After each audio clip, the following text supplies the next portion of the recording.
اعوذ باللہ من الشیطان الرجیم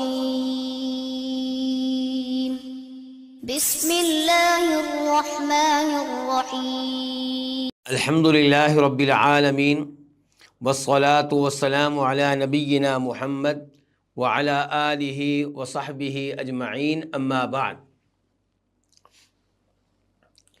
اللہ کے فضل و کرم سے، اللہ کی توفیق سے، اللہ کی مدد سے آج ہم ہیں عمدۃ الاحکام کے ساتھ۔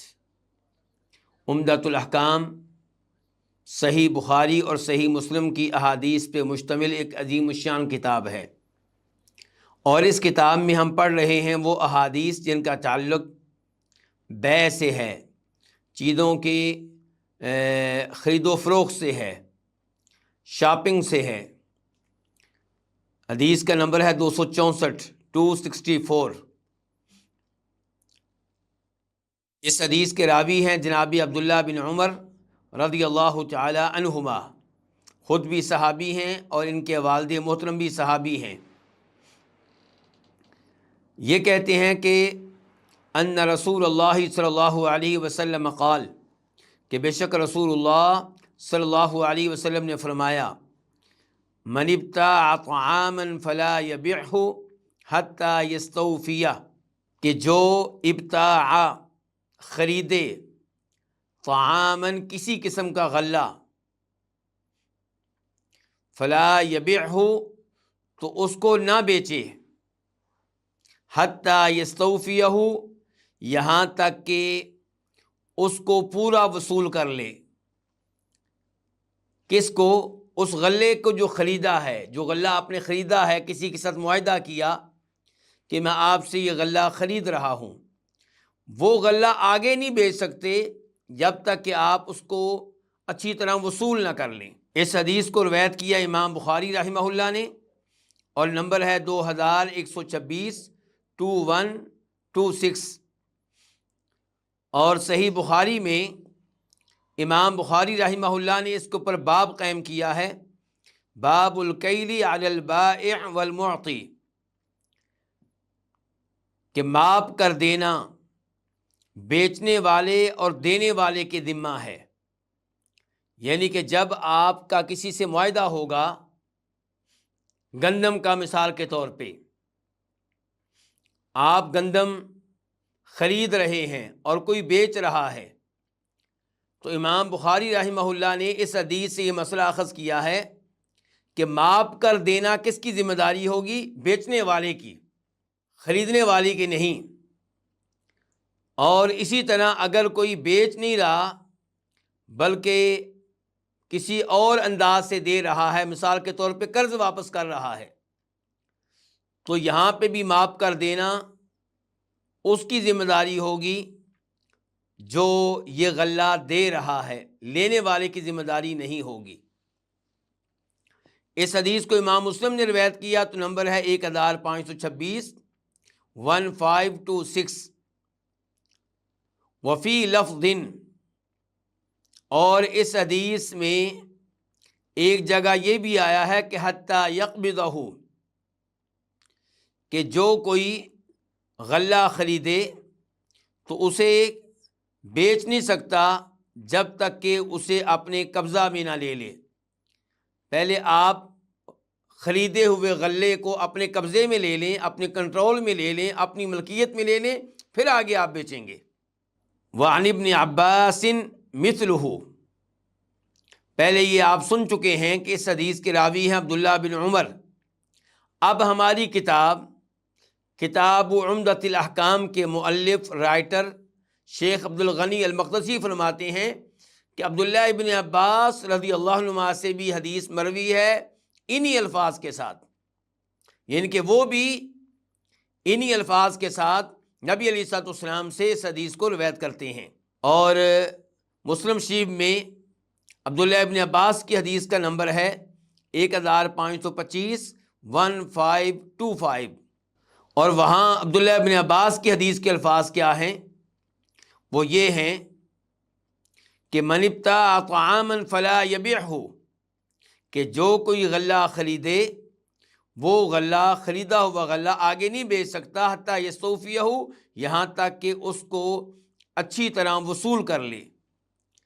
قال ابن عباس، اس حدیث کو روایت کرنے کے بعد حدیث کے راوی جناب عبداللہ ابن عباس فرماتے ہیں وَأَحْسِبُ كُلَّ شَيْءٍ مِثْلَهُ، میرا یہ خیال ہے کہ ہر چیز کا یہی حکم ہے، یعنی کہ صرف غلے کے بارے میں یہ اصول نہیں ہے، بلکہ یہ اصول ہر چیز کا ہے کہ آپ نے جو چیز خریدی ہے وہ چیز جب تک آپ اپنے قبضہ میں نہیں لے لیتے تب تک آپ اسے آگے بیچ نہیں سکتے۔ اب دیکھتے ہیں کہ اس حدیث سے ہمیں کیا کیا مسائل معلوم ہوئے۔ پہلا مسئلہ نمبر 1 کہ وہ غلہ جو آپ نے خریدا ہے اسے بیچنے کی اجازت نہیں ہے جب تک کہ آپ اسے اپنے قبضے میں نہ لے لیں، اپنے کنٹرول میں نہ لے لیں۔ دوسرے نمبر پہ اس حدیث سے یہ مسئلہ معلوم ہوا کہ وہ چیز جو آپ نے خریدی ہے، وہ غلہ جو آپ نے خریدا ہے، وہ گندم جو آپ نے خریدی ہے، وہ چاول رائس جو آپ نے خریدے ہیں، وہ جب آپ اپنے کنٹرول میں لے لیں تو اب آپ اسے بیچ سکتے ہیں، اسے بیچنا جائز ہے، چاہے آپ نے اس کی قیمت ابھی ادا نہ کی ہو۔ لیکن اصل بات یہ ہے کہ وہ چیز آپ کے کنٹرول میں آ چکی ہے۔ اس مسئلے میں اختلاف موجود ہے، اختلاف پایا جاتا ہے، وہ اختلاف میں آپ کے سامنے رکھوں گا، اور یہاں پہ یہ بھی وضاحت کر دوں کہ مجھے ابھی احساس ہوا ہے کہ ایک حدیث ہم چھوڑ چکے ہیں، تو اس حدیث کو مکمل کرنے کے بعد انشاءاللہ وہ حدیث پڑھیں گے جو رہ گئی ہے۔ تو پہلے ہم اس اختلاف کی طرف آتے ہیں جو اس مسئلے میں موجود ہے۔ جو چیز آپ نے کسی سے خریدی ہے اور اسے آپ کسی اور کو بیچنا چاہ رہے ہیں، اس کی 3 صورتیں ہو سکتی ہیں، 3 شکلیں ہو سکتی ہیں۔ نمبر 1 یہ کہ آپ نے غلہ خریدا ہے، یعنی کہ گندم خریدی ہے، چاول خریدے ہیں یا جو خریدے ہیں، آپ نے اس قسم کی کوئی چیز خریدی ہے۔ نمبر 2 آپ نے غلہ نہیں خریدا، کوئی اور چیز خریدی ہے، لیکن وہ چیز ایسی ہے جس کو ماپا جاتا ہے کسی برتن میں، یا اسے تولا جاتا ہے کلو گرام وغیرہ کی شکل میں، یا اس کی پیمائش کی جاتی ہے جیسا کہ کپڑے کی جاتی ہے، یا اسے شمار کیا جاتا ہے جیسا کہ کئی ممالک میں مالٹے شمار کر کے دیے جاتے ہیں، 1 درجن 2 درجن، یا کئی ممالک میں کیلے شمار کر کے دیے جاتے ہیں۔ معذرت مثال یہ کیلے کی یہاں پہ مثال صحیح نہیں رہے گی، کیونکہ یہاں پہ بات ہو رہی ہے کہ وہ چیز جو غلے کے علاوہ ہے، ویسے کیلا غلہ کے علاوہ ہی ہے، تو یہ شمار کر کے دیا جاتا ہے۔ اور تیسرے نمبر پہ کوئی اور چیز ہو جو نہ غلہ ہے اور نہ ہی غلے کے علاوہ ایسی چیز ہے جس کو ماپا جاتا ہو یا تولا جاتا ہو یا پیمائش کی جاتی ہو یا شمار کیا جاتا ہو۔ تو اب یہ 3 اقسام ہوگی، 3 شکلیں ہوگی اس چیز کی جو آپ نے خریدی ہے اور اس کو آپ آگے بیچنا چاہ رہے ہیں۔ پہلی صورت کیا تھی کہ وہ چیز جو آپ نے خریدی ہے اور آگے بیچنا چاہ رہے ہیں وہ غلہ ہے، تو یہ چیز آپ نہیں بیچ سکتے جب تک کہ آپ کے قبضہ میں نہ آ جائے، آپ کے کنٹرول میں نہ آ جائے، اور اس مسئلے میں علماء کرام کا تقریباً اجماع ہے، اتفاق ہے۔ امام ابن المنذر رحمہ اللہ فرماتے ہیں کہ علماء کرام کا اس بات پہ اتفاق ہے کہ جو کوئی غلہ خریدے اس کے لیے جائز نہیں ہے کہ اسے آگے بیچے جب تک کہ اسے اپنے قبضہ میں نہ لے لے۔ امام ابن القیم رحمہ اللہ فرماتے ہیں کہ بہت سے اہل علم نے اس مسئلے پہ اجماع نقل کیا ہے۔ اس مسئلے میں تھوڑا بہت اختلاف موجود ہے، لیکن اس اختلاف کا کوئی اعتبار نہیں ہے، اور اس بارے میں دلائل واضح ہیں۔ ایک دلیل وہی حدیث ہے جو ابھی ہم نے پڑھی عبداللہ بن عمر کی، دوسرے نمبر پہ وہ حدیث جو ہم نے ابھی پڑھی عبداللہ بن عباس کی، دونوں روایت کرتے ہیں نبی علیہ الصلوۃ والسلام سے کہ جو کوئی غلہ خریدے وہ آگے نہیں بیچ سکتا جب تک کہ اسے اپنے قبضہ میں نہ لے لے۔ اور اس مسئلے میں تیسری حدیث ہوگی حکیم بن حزام کی، جسے روایت کیا امام نسائی رحمہ اللہ نے۔ وہ کہتے ہیں کہ میں نے صدقہ کے غلہ میں سے غلہ خریدا تو اس میں مجھے بہت فائدہ ملا، لیکن میں نے اس سے آگے بیچا تھا قبضہ میں لینے سے پہلے۔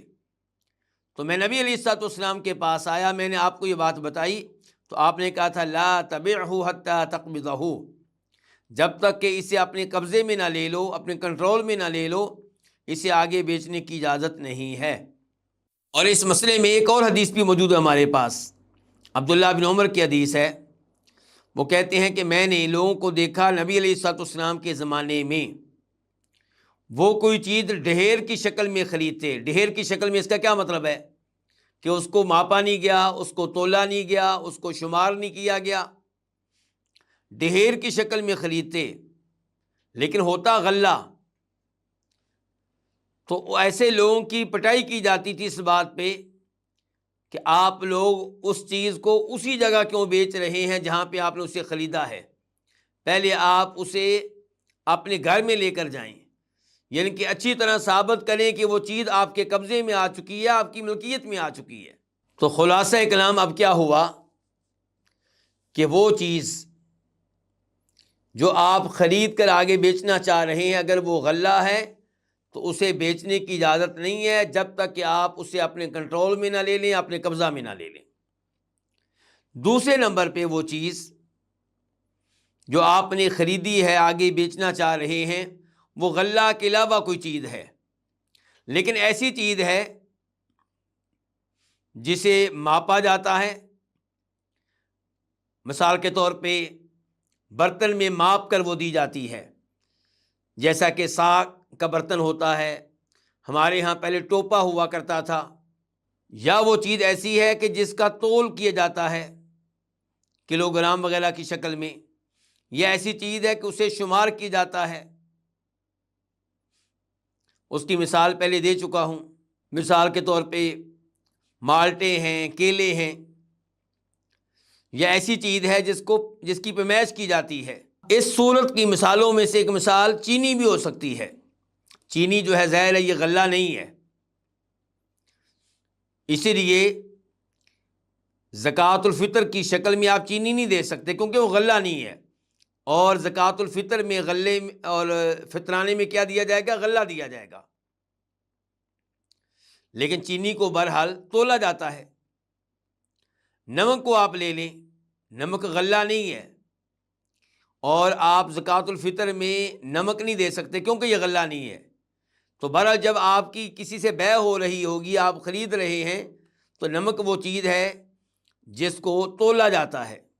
تو یہ چیزیں جو غلہ نہیں ہیں لیکن بیع میں خرید و فروخت کے موقع پہ یا انہیں ماپا جاتا ہے کسی برتن میں، یا تولا جاتا ہے، یا پیمائش کی جاتی ہے، یا شمار کی جاتا ہے، تو یہاں پہ بھی غلے کی طرح حکم ہے کہ جب تک آپ یہ اپنے قبضہ میں نہ لے لیں آپ آگے نہیں بیچ سکتے۔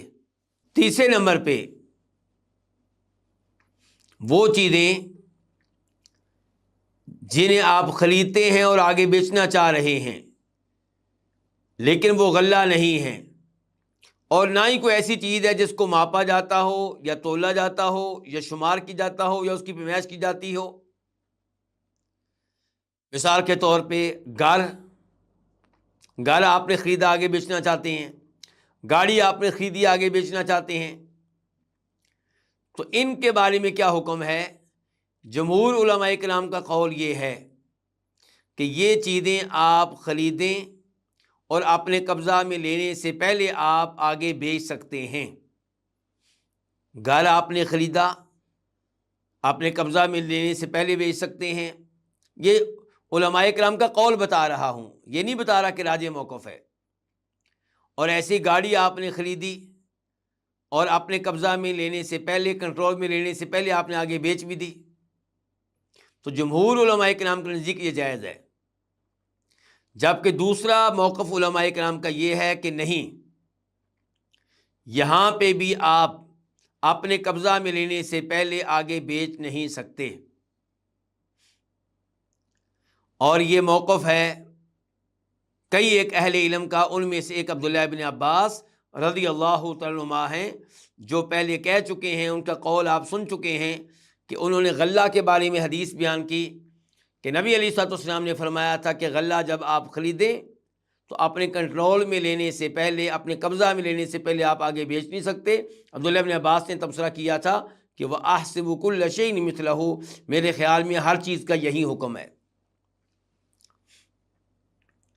اور یہی موقف ہے امام شافعی رحمہ اللہ کا، امام احمد رحمہ اللہ کا بھی ایک روایت کے مطابق یہی حکم ہے، اور اسی کو اختیار کیا امام ابن القیم رحمہ اللہ نے، اور اس موقف کو انہوں نے صحیح قرار دیا ہے۔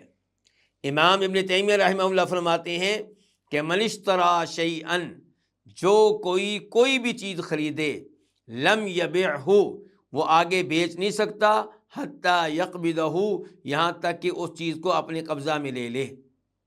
جو علماء کرام کہتے ہیں کہ یہ گاڑیاں، یہ گھر اور اس قسم کی چیزیں بھی اپنے قبضہ میں لینے سے پہلے آپ آگے نہیں بیچ سکتے، ان کی دلیل کیا ہے؟ حکیم بن حزام رضی اللہ عنہ کی حدیث ہے، کہتے ہیں کہ میں نے اللہ کے رسول علیہ الصلوۃ والسلام سے کہا کہ انی ابتاع هذه البیوع، کہ میں یہ چیزیں جو ہیں انہیں خریدتا ہوں، فما یحل لی منہا وما یحرم، تو میرے لیے ان میں سے کیا کیا چیزیں حلال ہیں، کیا کیا چیزیں حرام ہیں۔ تو آپ علیہ السلام نے فرمایا یا ابن اخی، میرے بھتیجے، لا تبع شیئا، کسی بھی چیز کو آگے نہ بیچنا، حتی تقبضہ، جب تک کہ اسے اپنے کنٹرول میں نہ لے لو، اپنے قبضہ میں نہ لے لو۔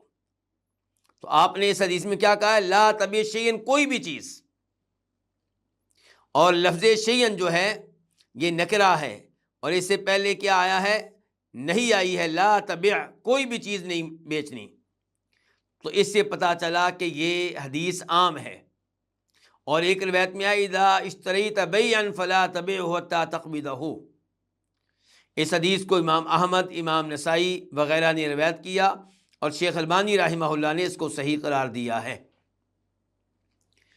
دوسرے نمبر پہ اس مسئلے میں حدیث ہے زید بن ثابت رضی اللہ تعالیٰ عنہ کی، کہ نبی علیہ السلام نے فرمایا کہ نبی علیہ السلام نے نہا رسول اللہ صلی اللہ علیہ وسلم ان تباع السلع حیث تبتاع، کہ نبی علیہ السلام نے کسی قسم کا سامان، کسی قسم کا سودا بیچنے سے منع کیا ہے، اسی جگہ بیچنے سے منع کیا ہے جہاں پہ خریدا گیا ہے، یعنی کہ آپ اس کو خریدنے کے بعد اپنے کنٹرول میں لیں، کچھ دائیں بائیں اس کو کریں، اس کے بعد بیچیں۔ اور یہ الفاظ بتا رہے ہیں کہ ہر چیز کا یہی حکم ہے۔ اس حدیث کو روایت کے امام ابو داؤد رحمہ اللہ نے اور شیخ البانی رحمہ اللہ نے اس کو حسن قرار دیا ہے، قابل قبول حدیث قرار دیا ہے۔ تو اب خلاصہ کلام کیا ہوا؟ خلاصہ کلام یہ ہے کہ کوئی بھی چیز ہو وہ آپ اس وقت تک نہ بیچیں جب تک کہ آپ اسے اپنے قبضہ میں نہ لے لیں، اپنے کنٹرول میں نہ لے لیں۔ واللہ تعالی اعلم۔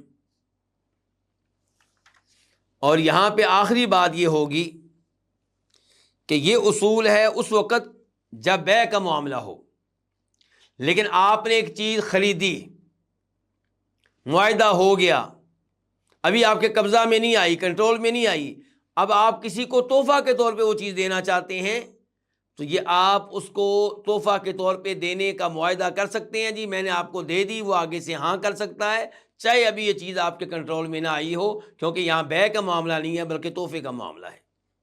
اب ہم آتے ہیں اس حدیث کی طرف جو رہ گئی تھی، اور اس کا نمبر ہے 263 اس حدیث کے راوی ہیں عبداللہ بن عمر۔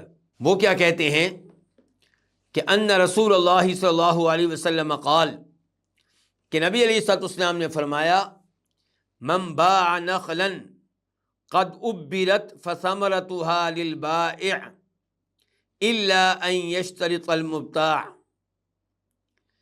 کہ جو کوئی بیچے کھجور کا درخت،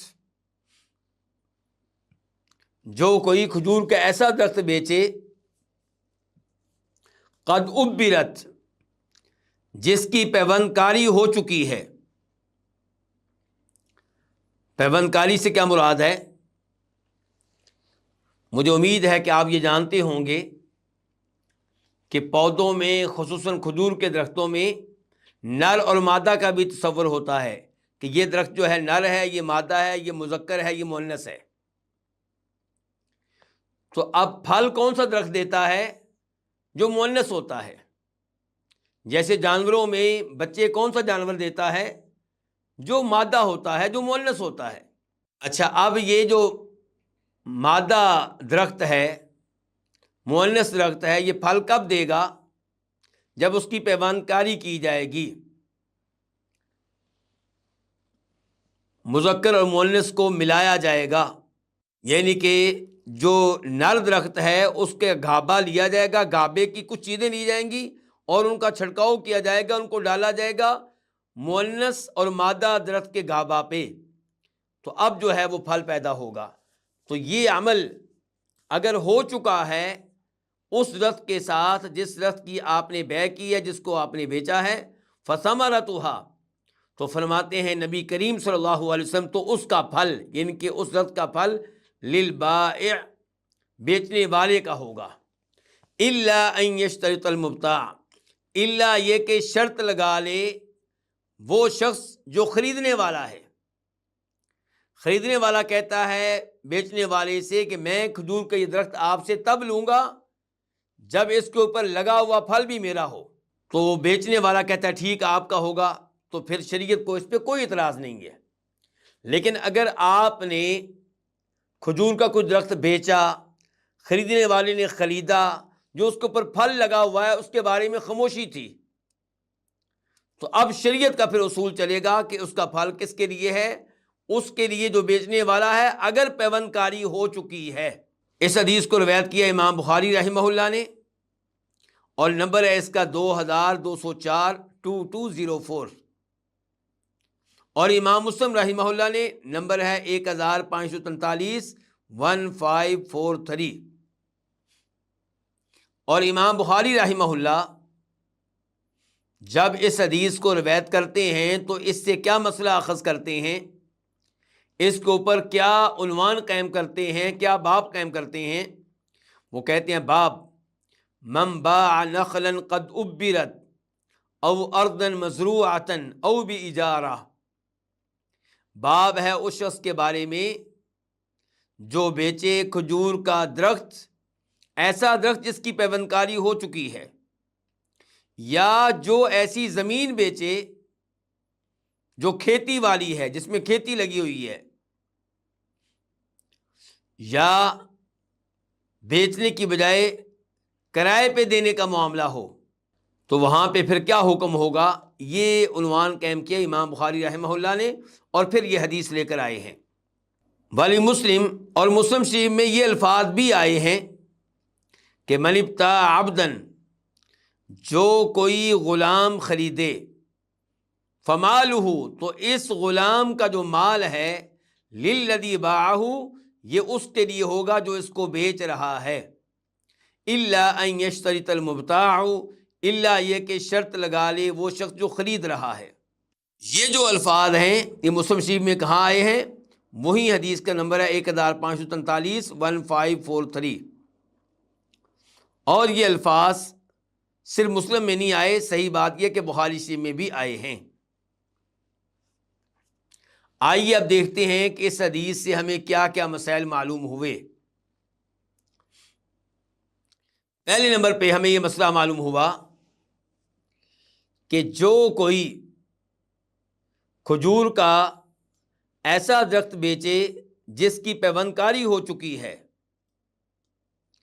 مذکر اور مؤنث والا عمل ہو چکا ہے، نر و مادہ والی کارروائی ہو چکی ہے، تو اس درخت کا پھل اس کے لیے ہے جو اس درخت کو بیچ رہا ہے، اور یہ اس حدیث کا صریح معنی ہے، یہ مسئلہ اس حدیث سے واضح طور پہ سمجھ میں آ رہا ہے۔ دوسرا مسئلہ جو اس حدیث سے معلوم ہوا وہ یہ ہے کہ جو کوئی کھجور کا ایسا درخت بیچے جس کی پیوند کاری ابھی نہیں ہوئی، مذکر مؤنث والا عمل نہیں ہوا، نر اور مادہ والی کاروائی نہیں ہوئی، فثمرتہ للمشتری، تو اس کا پھل پھر کس کے لیے ہوگا؟ خریدنے والے کے لیے ہوگا۔ اور یہ حدیث کے بعد یہ الفاظ نہیں ہیں، بلکہ یہ حدیث کا مفہوم ہے، کیونکہ آپ نے اصول کیا بیان کیا؟ آپ نے کہا کہ جو کوئی خریدے، جو کوئی بیچے کھجور کا ایسا درخت جس کی پیوند کاری ہو چکی ہو، تو اس کا پھل کس کے لیے ہوگا؟ بیچنے والے کے لیے ہوگا۔ اس کا مطلب یہ ہے کہ پیوند کاری نہیں ہوئی تو اس کا پھل خریدنے والے کے لیے ہوگا۔ پیوند کاری ہو چکی ہے تو کس کے لیے؟ بیچنے والے کے لیے۔ کیوں؟ کیونکہ اس کا مطلب یہ ہے کہ اس درخت کے اوپر بڑی محنت کر چکا ہے، معاملہ بہت آگے جا چکا ہے، اور اگر پیوند کاری نہیں ہوئی تو پھر بیچنے والے نے ابھی اتنی محنت نہیں کی کہ جس محنت کا خیال رکھا جائے، پھر یہ پھل جو ہے خریدنے والے کے لیے ہوگا۔ اس حدیث سے یہ مسئلہ بھی معلوم ہوا کہ اگر خریدنے والا شرط لگا لے اور کہے بیچنے والے سے کہ میں تب خریدوں گا جب یہ پھل میرا ہوگا، چاہے پیوند کاری ہو چکی ہے، چاہے تم نے محنت کی ہے، اور بیچنے والا شرط مان لیتا ہے، تو پھر اس شرط کا اعتبار ہوگا اور یہ پھل خریدنے والے کا ہوگا۔ یہاں پہ یہ مسئلہ بھی ذہن میں رکھا جائے کہ ہماری شریعت نے اس پھل کی بیع سے منع کیا ہے جس کی پختگی ابھی ظاہر نہیں ہوئی، جو بالکل کچا ہے۔ شریعت نے کہا ہے کہ آپ ایسے پھل کی بیع نہیں کر سکتے جس کی پختگی ظاہر نہیں ہوئی۔ لیکن ہمارا جو مسئلہ ابھی چل رہا ہے تو اس میں یہ جائز ہے۔ کیوں؟ اس میں کیوں جائز ہے؟ کیونکہ یہاں پہ اصل میں بیع پھل کی نہیں ہو رہی، یہاں اصل میں بیع درخت کی ہو رہی ہے۔ تو درخت بیچنا جائز ہے، چاہے اس کے اوپر پھل موجود ہو چاہے موجود نہ ہو، چاہے وہ پھل ابتدائی حالت میں ہو چاہے پختہ ہو چکا ہو، جو بھی صورتحال ہو، کیونکہ یہاں پہ اصل مقصد بیع کا پھل نہیں ہے، یہاں پہ بیع کا اصل مقصد درخت ہے۔ اور جہاں پہ درخت کی بجائے صرف پھل کی بیع ہو رہی ہوگی، صرف پیداوار کی بیع ہو رہی ہوگی، وہاں پہ شریعت کہتی ہے کہ جب تک پھل کی پختگی ظاہر نہیں ہو جاتی آپ اس کی بیع نہیں کر سکتے۔ لیکن یہاں پہ یہ بیع ہو سکتی ہے کیونکہ یہاں پہ اصل مقصد درخت کی بیع ہے نہ کہ پھل کی۔ اس حدیث سے مسئلہ معلوم ہوا کہ اگر کوئی غلام بیچتا ہے اور غلام ایسا ہے جس کو وہ مالک کہہ چکا تھا کہ تم روزانہ مثال کے طور پہ کماتے ہو 3000 روپیہ، مجھے تو نے روزانہ 2000 روپیہ دینا ہے، باقی 1000 روپیہ تمہارا، تم اپنی جیب میں رکھو۔ تو ویسے تو غلام کا مال مالک کا ہی ہوتا ہے، لیکن یہاں پہ مالک نے خود اجازت دے دی اس کو، تو اب اس غلام کے پاس کچھ پیسے جمع ہو گئے، مثال کے طور پہ 50,000 روپیہ جمع ہے، 1,00,000 روپیہ جمع ہے۔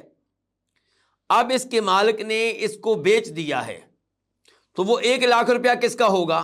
تو اس حدیث سے پتہ چلا کہ اگر کوئی غلام خریدتا ہے تو جو مال اس غلام کے پاس ہے وہ بیچنے والے کا ہے، پرانے مالک کا ہے، الا یہ کہ خریدنے والا یہ شرط لگائے کہ میں یہ غلام تب خریدوں گا جب وہ مال جو اس کی جیب میں ہے، اس کے کنٹرول میں ہے، وہ بھی مجھے ملے، اکیلا غلام نہیں، غلام اور غلام کا ساز و سامان بھی، غلام کے کپڑے بھی، غلام کا جوتا بھی، غلام کے پاس جو مال موجود ہے، جو بائک موجود ہے اس کے پاس، جو اونٹنی موجود ہے اس کے پاس، جو مال موجود ہے وہ بھی۔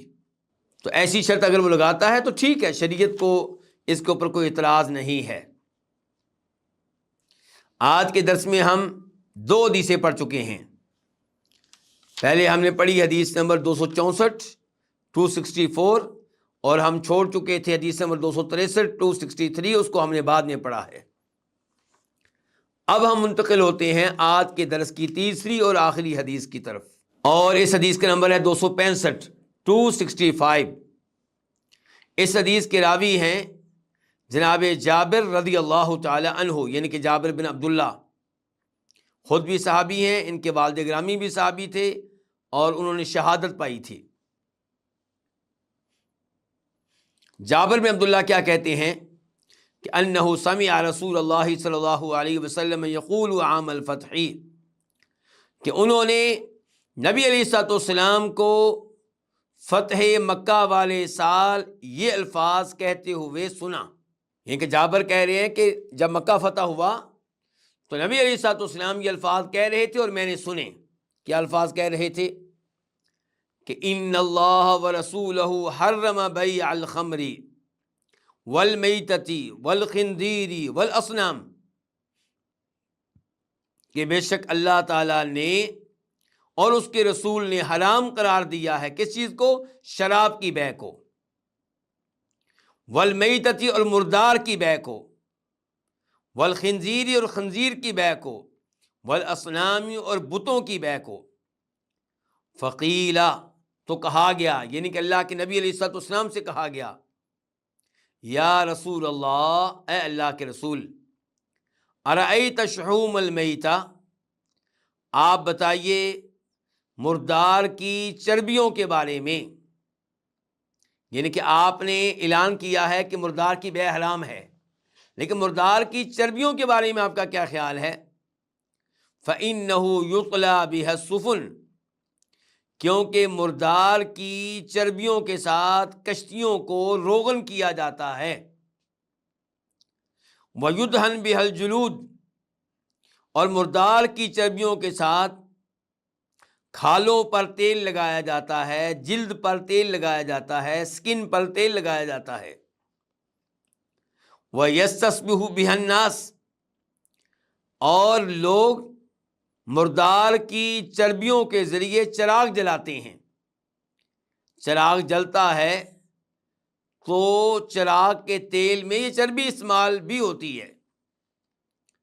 فقال، تو آپ علیہ الصلوۃ والسلام نے کہا، لا، نہیں، ہوا حرام، وہ حرام ہے۔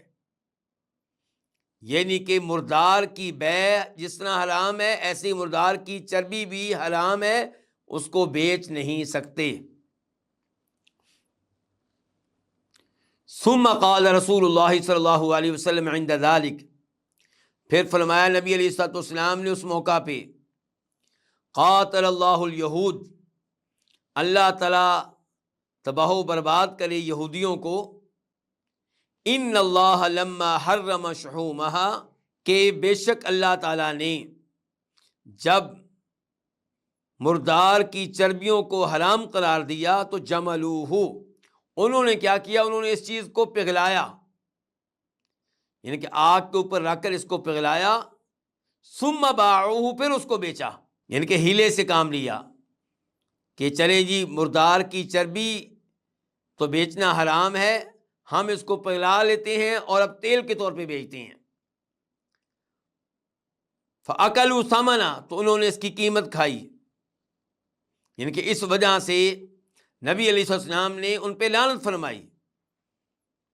اس حدیث کو روایت کے امام بخاری رحمہ اللہ نے، حدیث کا نمبر ہے 2236 2236، اور امام مسلم رحمہ اللہ نے حدیث کا نمبر ہے 1581 1581، اور ہماری کتاب کے مؤلف رائٹر شیخ عبدالغنی المقدسی وہ کہتے ہیں کہ جملوہ کا معنی عذابوہ، یعنی کہ انہوں نے چربی کو پگھلایا۔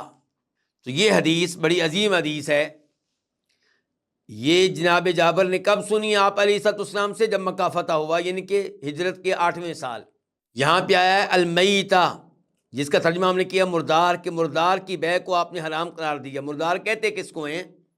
وہ جانور جو خود بخود مر جائے، یعنی کہ ذبح نہیں کیا گیا، خود ہی مر گیا، یا پھر اسے ذبح کیا گیا لیکن شرعی طریقہ نہیں تھا ذبح کرنے کا، تو وہ بھی کیا کہلائے گا؟ وہ جانور بھی مردار کہلائے گا۔ حدیث میں ایک لفظ آیا الاصنام، یہ صنم ان کی جمع ہے، اور یہ کس کو کہتے ہیں؟ بت کو، چاہے وہ پتھر کا بنا ہوا ہو یا کسی اور چیز کا۔ لیکن صنم کا لفظ اس کے اوپر تب بولا جائے گا جب وہ عبادت کے لیے مخصوص شکل میں ہو۔ اب ہم آتے ہیں اس حدیث سے معلوم ہونے والے مسائل کی طرف۔ نمبر 1، اس حدیث سے ہمیں یہ پتہ چلا کہ خمر کی بیع حرام ہے۔ خمر کی بیع کیا ہے؟ یہ حرام ہے۔ تو خمر کی بیع بھی حرام ہے، یعنی کہ شراب جس کو ہم کہتے ہیں۔ خمر بنانا بھی حرام ہے۔ خمر بنانے کے معاملے میں، شراب بنانے کے معاملے میں مدد کرنا بھی حرام ہے، اور یہ خمر شراب پینا بھی حرام ہے، اور اس کے ذریعے کسی مرض کا علاج کرنا بھی حرام ہے۔ خمر کہتے کس کو ہیں؟ ہر وہ چیز جو نشہ آور ہو، چاہے وہ جامد ہو یا وہ سائل ہو، یعنی کہ لیکوڈ کی شکل میں ہو یا وہ جمی ہوئی چیز ہو۔ نشہ آور چیز جو بھی ہوگی اس کو خمرن کہیں گے۔ اسے کسی چیز سے بھی بنایا گیا ہو، چاہے اس کو بنایا گیا ہو انگوروں سے، چاہے وہ شراب و خمر کھجوروں کی ہو، چاہے جو کی ہو، اور چاہے وہ حشیش وغیرہ ہو، جو بھی نشہ آور چیز ہے وہ خمر ہے، خبیث ہے، حرام ہے۔ یہاں پہ یہ بھی بتانا مناسب ہوگا کہ یہ چیزیں کیوں حرام قرار دی گئی ہیں، کیونکہ ان کے بہت بڑے نقصانات ہیں۔ ان کے نقصانات کا تعلق عقل سے بھی ہے، عقلی طور پہ نقصان پہنچتا ہے، دین کے لحاظ سے نقصان پہنچتا ہے۔ یعنی کہ یہ شراب مثال کے طور پہ آپ لے لیں، شراب آپ کو نقصان پہنچائے گی، عقلی طور پہ بھی، آپ کے دین کو بھی، کہ آپ شراب کی حالت میں آپ نماز نہیں پڑھ سکیں گے۔ ممکن ہے کہ آپ کو جرم کر بیٹھے شراب کی حالت میں، اور بدنی طور پہ بھی اس کے نقصانات ہیں، جسم کو نقصان پہنچتا ہے، مال بھی ضائع ہوتا ہے۔ تو نقصانات ہی نقصانات ہیں، اس لیے شریعت نے خمر کو، شراب کو حرام قرار دیا ہے۔ ایسے ہی شریعت نے المیتہ کو حرام قرار دیا، جس کا ترجمہ ہم کرتے ہیں مردار۔ تو میتہ کا، مردار جانور کا گوشت بھی حرام، اس کی چربی بھی حرام، اس کا خون بھی حرام، اور اس کے جسم کی ہر وہ چیز حرام جس میں زندگی ہوتی ہے۔ اور یہ بھی اسی لیے حرام ہے مردار، کیونکہ اس کا بھی جسم کو نقصان پہنچتا ہے، کیونکہ ممکن ہے اس میں خون موجود ہو، خون نکلا ہی نہ ہو، تو وہ انتہائی نقصان دہ ہوگا۔